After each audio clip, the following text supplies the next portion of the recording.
I'm Tori, and I just finished reading The Drums of Autumn by Diana Gabaldon. It is the fourth book in the Outlander series, and I've listened to all of them as audiobooks read by Davina Porter, who is an amazing narrator. The characters come from a wide variety of places and also travel a lot, and she is wonderful at accents. The only one she's not awesome at is the American accent, but I can live with that because I get to hear the gorgeous Scottish and French and all the other cool accents. So, as with every book I've read in this series, I was very entertained and enjoyed a lot of things about the book, but I have some major problems too. So if you want to read this book and the series, go read them. They're very, very entertaining, and even though they're gigantic books, you can just fly through them, especially if you do the audiobook form, but they're also pretty problematic in a lot of ways too. So if you want to go read them, do that, then come back and hear what I have to say about them. Alright, so let's start with the pros, things I really liked about this book. Once again, it was incredibly entertaining. It's set up kind of like a soap opera, where you'll think, okay, you know, nothing's really happened for half a chapter. Oh my goodness, look at this! We have to help a runaway slave, and we have all these other different things happening. So there's always, like, it's very dramatic. There's never a slow moment. So it's very easy to just run right through them, and that's something I really appreciate about these books.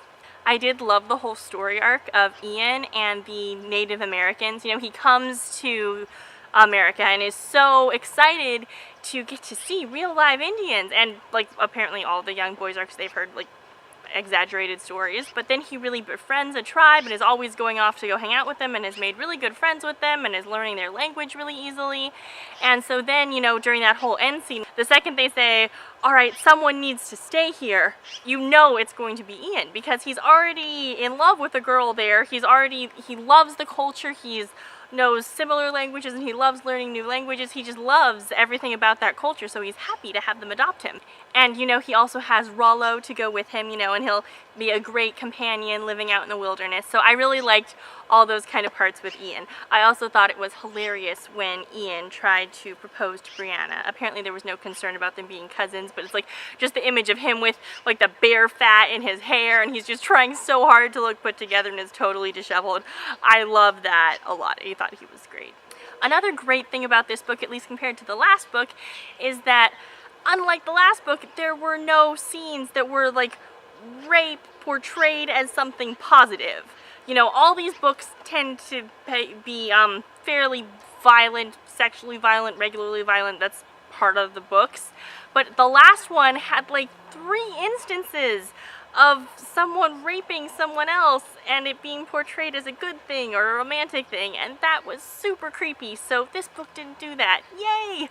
Another good thing is it seems like the books have gotten less homophobic over time, and I don't know, like, I'd be curious to know if Diana Gabaldon has gotten more accepting of LGBTQ people, or if she just planned for her characters to grow that way all along, and it was just the characters who had issues in the first books, and now it's getting better. Because, like, none of the books have ever said that gay people are horrible. It's just that all, like in the first book, all the gay characters were just sadistic and horrible and terrible, terrible people. And now we've gotten to the point where the gay character is the most likable person in the book. I loved all the parts with Lord John Grey. I think he's just amazing. I love watching all the stuff he does. I always love watching him interact with Jamie. I like watching him talk to Claire. And now this time he got to interact with Brianna. And those were like some of my favorite parts of the book. I loved their relationship. It was kind of like an uncle-niece relationship, and you know, he helped her and he's like, oh sure, we can be engaged to make all your other suitors go away. And they just seemed like they were really good friends, and like they're family, like in a bunch of ways, sort of, so they count as family. And I just loved their dynamic, and I thought they were so great, and I loved watching them interact together. And it was fun when he came with Willie, so it was really fun that Jamie has gotten to meet both of his children now. And I kept waiting for there to be a scene where Willie and Brianna meet, and that'll probably happen in a later book, and they'll say, oh my gosh, we look identical. Wait, are we related? And so I'm looking forward to that. But it was really kind of sweet to get to see that little moment. And it's fun. I love all the tangled up family dynamics. I think that's really fun. Okay, so one thing I didn't like about this book quite as much as previous ones is that there was hardly any Scotland in it. There was a little bit, you know, during modern times with Roger and Brianna, but mostly they were in the American South. And there's nothing wrong with the American South. It's just that I've read lots and lots of books that take place there, and very few that take place in Scotland. So I miss all the time in Scotland. That's why, like, the original Outlander book was one of my favorites. It's just for the setting and all the wonderful accents and the culture, and it just was so much fun. So yes, now we're someplace I'm more familiar with, so it's less exotic, which is okay, you know, they can still do. I'm just not a huge fan of people tramping around forests, you know, like, I can see pine trees all the time when I want to, so it's just not as exciting to me. Oh, and one thing I don't understand about the main characters. So, Jamie is a good person, and Claire is from modern times and knows that slavery is wrong and is horrified by it, as she should be. So, what do these two people decide to do when they find themselves in America? They decide to set up a farm in the South, because it's so easy to run a big farm in the South and hate slavery at the same time. They won't have any social problems at all. And I just couldn't understand why they wouldn't go somewhere farther north, somewhere where they wouldn't have to deal with this stuff. Like, they made it very clear they don't want to own slaves, even like in the idea of like owning them and then like to try to help them find freedom, which would be like a really good thing to do with your time while you're back there. Like, if you find yourself transported back in time, you might as well try to, you know, help people be given human rights. You know, that's not a terrible idea, but no, they just want to not have anything to do with it, but they're still going to live right exactly where the problem is. So that seemed really weird to me. And it was also kind of strange because, you know, Claire, in the previous book, I think Claire did buy a slave and release him immediately, but they weren't okay with inheriting the plantation so they could release all the slaves. But then Brianna hired an indentured servant who is pretty much a slave. Like, I think they might have been treated a little better, I'm not sure, but she was fine with hiring an indentured servant to then release her, so I didn't see why they couldn't just, you know, happily say, oh yes, well, I guess by the end of the book they'd figure that out. You know, Lord John, because he is the only smart character in this whole book, said, you know what, just get the plantation, and then you can take the slaves to another state and release them. Then problem solved, and you've just improved the lives of like hundreds of people, it sounds like, and given them actual, you know, the ability to live lives that are all their own. So, you know, why not just do that? So yeah, I didn't get why Claire and Jamie were being so difficult about that, but they have to be difficult because that's what makes the books exciting, I guess. Oh, and then the massacre of the Native Americans was so horrible. And they did another fake out. I hate how they keep doing this because, you know, it really got me when they were in France in, I think, the second book, third book, one of the previous books, I think the second book. When they were in France in the second book, you know, and Claire was going to go see the king and she thought she'd have to sleep with him, and then the book cuts in a way that makes you think she didn't, but then like chapters and chapters long after this you find out she really did, and then we go back and get that scene. And so that first time it really got me, but now it doesn't anymore, because I know that Diana Gabaldon does that a lot, and so I'm just kind of waiting, like, oh, it faded away, that means something really dramatic happened and we won't get to find out about it for another 100 pages. So, you know, the massacre, I wasn't sure what was going to happen. I did think that the one angry guy had killed all those people and was wondering how it had happened, but it turns out it was a disease that killed all those people, which is also not good. And the people he did kill were a bunch of unarmed women wandering around in the woods. So, and of course, they would be Claire's friends. You know, they couldn't be like random people. They had to be the ones that Claire knew. So, that was just a delight. And then, of course, the other fake out they did was when Brianna went to see Captain Bonnet. And, you know, they said, oh, yes, I will go see you in the daylight. And then suddenly they're on the river and they just skip over it. And then later you find out all the horrible stuff that happened there. And, like, you knew it was going to be bad because they skipped over it. But, like, I really wish they would stop doing these fake outs and just tell us about the horrible things when they happen. Oh, so one interesting thing about being in America is that we do know that there are stone circles on multiple continents. We know of at least 3. There's the one in Scotland, there's the one I think somewhere in Jamaica, and then there's the one very close to Fraser's Ridge. And so it was really interesting to hear about that, you know, see Claire find the skull. And that was another time these books keep kind of flirting with magical realism. So these books, it's interesting because there's a huge time travel element in them, but the books are also very grounded in reality. So fantasy and magic aren't things that exist in this world. But then every book always kind of like flirts with that idea of maybe something magical is going on. And then you find out that it's not really magical, it's explainable. Like in the first book when Galus Duncan like fed Claire some kind of weird drug thing and made her think that magic was happening and stuff like that. And so this one, when Claire had that whole dream, it was kind of the same thing. It's like, well, it could just be a dream she had, or it could really be something magic, and they'll never actually commit to there's magical things going on here. It's always, it could just be. This is Whiskers. He wants to talk about the book too. He also has strong feelings about it. I was listening to this book on audio, so maybe Whiskers heard some of it and just really wants to share his opinions. I thought it was really fascinating to see all of Roger's research. You know, he managed to get that book of Gayle Duncan's, and so he learned a lot about what she had researched, and it turns out that the stones are way more dangerous than we originally thought. You know, he almost gets burnt up trying to go back in time, and we learned the thing about the gemstones and how useful they are, and like they're kind of like a protection, so that if something goes wrong, the stone will be damaged instead of you. So that's a really interesting device. It definitely gave the characters something to go hunting for. We have to find jewels now. And it will, I guess, make things more dramatic if they try to take the baby back in the future, which they probably will, because so far they've had at least one trip through the stones in every book. So it seems like they'll probably keep that up and keep having people travel back and forth. It'll be interesting to see what Diana Gabaldon decides to do with that next. You know, Claire found the skull and got the opal, and then eventually she got to learn the whole story of the Native American man who came back and tried to change things so that Native Americans wouldn't be so horribly, horribly massacred. And he failed completely, just like Gayle failed when she tried to have the Scottish uprising succeed, and Jamie and Claire also failed at that. So it's really interesting. The book keeps trying to ask the question, can we change things? And so far, everything has said no, and someone will think they changed something and then they didn't. So there's the whole thing where Jamie and Claire are supposed to die in a fire, and like from the second I heard that, I was betting that something will happen and they'll fake their own deaths, or it'll look like they died in the fire, and that article will still be printed, but they'll be totally alive. So we do know now that Frank Randall is the one who put Jamie's gravestone up for some reason, I guess as like a message to Claire's to say like, okay, you have to stay with me now, but once I'm dead, then you can go see him again, which was kind of strange. I didn't really know where that's going, but it'll be interesting to see where it goes.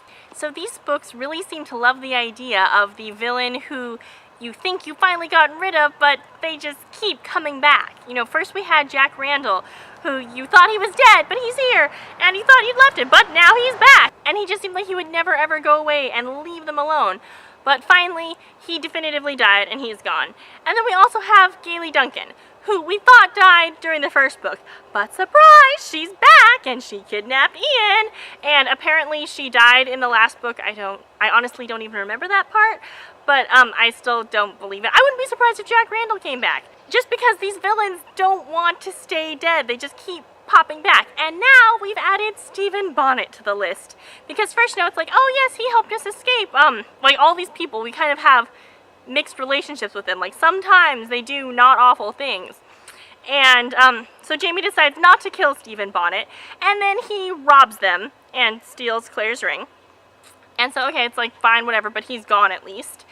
And then it turns out he's the one who was the captain of the ship that Roger was on, which I actually didn't pick up on at all until way after the fact. But so he's there, and Roger's going to go to him to steal the jewels.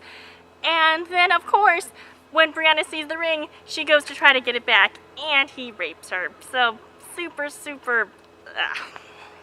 And it's just like, because we need horrible, evil villains in these books, I guess. I don't know. And so then, after all this, she's gone through all this, she says, you know what, I just need to see him one last time to, like, help myself move on from this. And so, of course, the one time she goes to see him is when the prison break is happening. And somehow, I guess because she's carrying his child, he decides to help her. It's, like, kind of a miracle that that happened. But then it sounds like he'll be back, and he's kind of, like, doesn't think he's done anything wrong and wants to be a part of her life and their child's life. So he'll be back, and I'm not looking forward to it. Okay, so my biggest problem with all of these books is the relationships between the couples. They are so problematic. And these are romance novels, especially like the first ones were very heavily like romance based. These ones, like, they still have explicit sex scenes in them, but there's not nearly as many of them. They're dialed way back. So it's more just like an epic of these characters' lives. But the relationships are just so bad. And like Jamie and Claire have always had a very problematic relationship, but then you can also see why everyone loves them so much. There's something that's very appealing about them as well. There's like, oh yes, they're amazing, but oh my goodness, they're horrible. And it just kind of oscillates back and forth for me when I'm reading these books. So then now Brianna is an adult and she needs to find someone to fall in love with. And it seems like when they wrote the relationship between her and Roger, like Diana Gabaldon just took all of the things I didn't like about Jamie and Claire's relationship and none of the good things, and that is Brianna and Roger. So first of all, they haven't actually spent that much time together. They were doing the long distance thing where they wrote letters and they could barely even call each other because it's the 60s, so they can't even communicate that much. When they are together, they don't always seem like they like each other that much. They always feel awkward and uncomfortable, and it's like super serious even though they haven't spent very much time just being together. And I feel like that's something about these books. Like, it's very romantic to have the idea of you'll fall in love with someone and they'll forgive you no matter what and they'll follow you anywhere and it's amazing. And those things are amazing, but they don't count for much if you can't stand to spend a week in a house together just existing. And that's something we never see Brianna and Roger do. We never see them successfully just like navigate a social interaction that lasts more than a couple days. They're just not good at that. And it makes me wonder what their life is going to be like if, like, they're great at all these big dramatic gestures, but they can't just spend time together. And I didn't understand the whole thing, you know. Brianna and Roger had been talking a lot about marriage, and he basically said, I'm going to propose to you. And then he proposed, and she was shocked and upset. And, like, they talked about this. She should have given him some warning ahead of time, right? And so she says, you know what, it didn't work out between my mother and her first husband. She fell in love with someone else, so I won't commit to you until we're living in the same place, because, you know, people in this family never get separated. And so Brianna does her whole crazy thing and runs off to the past, and Roger follows her, and she sees him, and she's known he's been back for half an hour, and she says, you know what, I am committed to you. This is gonna work. I've decided.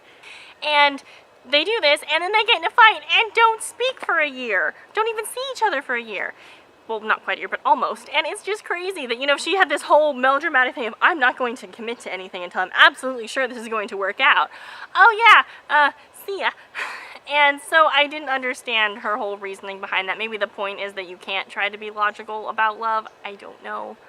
And, you know, like, she was mad at Roger, but, like, they never resolved the whole issue with him not telling her about the family, and that's because, you know, bigger problems arise. And this is the main problem that everyone in this stupid family seems to have. No one will communicate with each other. They seem to think that the idea of true love is, I love you so much, you are the best thing that has ever happened to me. I shall now protect you from this situation and not tell you what is happening.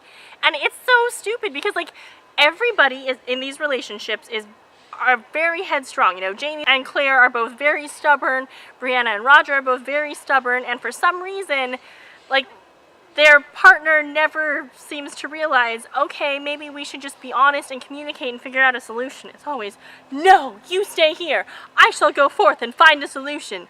And the other person never stays there, and it always ends in disaster. You know, in this book, it's Brianna saying, oh yeah, I'm gonna sneak off to the past, you won't follow me, right? And of course Roger does, because Brianna would too. And if they just communicated, it would have been so much better. And then Roger says, oh, I found this article that says that Brianna's parents died, but I won't tell her. I'll keep it a secret to keep her safe. Nothing bad will come from that, right? And they just always do this. Claire and Jamie have been doing this to each other throughout all the books. I hate it.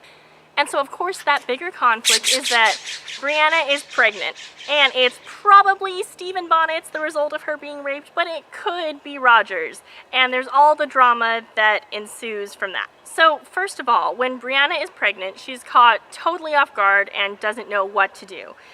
And, you know, that is understandable for a rape victim. That's, like, completely reasonable. What I don't understand is that 2 days before that, she had consensual sex and she wasn't remotely concerned about birth control of any kind, and I want to know what her plan was. Say that nothing else had happened after that. She had her one night with Roger, and then they had their fight and stormed off, And so now she has to get back within, I don't know, 6 months, whatever. I'm not sure what the cutoff time is for how far along you can be before you can't travel through the stones. But she has the exact same problem, and she never thought that through. She never thought, gee, maybe I should not make a baby I can't bring back from the past with me. But like, that didn't occur to her. And maybe like she saw Roger and it was a shock, I don't know, but it seems like something that she would have been thinking about ahead of time. And then they don't know who the father is, and I'm sure in some later book they'll reveal it, because they always have to reveal this stuff, and they can go back to the future where there is DNA testing. And I don't really care, and I don't think the characters should care as much as they do. I don't know, I think it's really strange that there was this whole thing about, will Roger decide to raise the baby that may or may not be his? And he's such a hero for raising this baby that has no genetic link to him, when people have been raising babies with no genetic link this whole book, like through all this whole series. And they act all of a sudden like you're a hero if you decide to take care of another human being, even if it's not passing on your genetic line. And that seemed really weird to me. It also seemed weird that Roger was a hero for deciding to stick around and raise this baby that may have come out of rape, but they didn't give Brianna any credit for saying, you know what, this is hard for me too, and I'm not excited about this, and it reminds me of a very, very bad experience, and I'm still going to try to love this baby. And she gets no credit, and Roger gets all the credit, and I don't understand that. Oh, another thing I hate about the relationships in this book is that they're very physically abusive. And I've always hated that about the series. In the first book, they kind of tried to explain it away because, you know, Jamie was from 200 years ago and Claire was from the 1940s, so they were used to different standards. And way back then, he thought it was acceptable to hit women, and Claire had to teach him that it wasn't. And that was not okay either, but they at least kind of tried. Now, in this book, we have Roger, who traveled back in time from modern times. I guess because it was the 60s, they can still say, oh, it was the 60s. They're not as, people weren't as evolved as they are now. Maybe that's why the books are set farther back in time and not like during like present day, I'm not sure. But Roger travels back in time, and he was this sweet little bookish guy who was very academic. Then he travels back in time and he talks about how he'd been in plenty of bar brawls before. And that's not something that normal human beings do. I mean, there are definitely some people who fight, but it's not accepted that every single man will have been in a bar fight, or he's not a real man. Like, knowing how to solve problems productively does not make you less of a man. And then as soon as he's back in time, he says, I understand why wife beating was a thing, because I want to hit you now. And it's just like, I don't understand that. Is it just that being in the past makes people violent and abusive? And then the women aren't any better, because they're, especially Brianna, kept slapping everyone. And it's like, just because you're a girl, that doesn't give you the right to hit people, especially not people you're supposed to love. And everyone just says, oh yes, she's a fiery young Scotswoman. She's gonna go slapping everybody. And that's not okay. It's not okay for people in relationships to hit each other. And this book makes it seem like it's just a way to solve problems. So yeah, I had a lot of really mixed feelings about this book. I had problems with a lot of things, and a lot of things I disliked, but then the books were also so entertaining and so easy to read and just engrossing, and I just can't stop watching the drama of it all. So I am off to read the next one.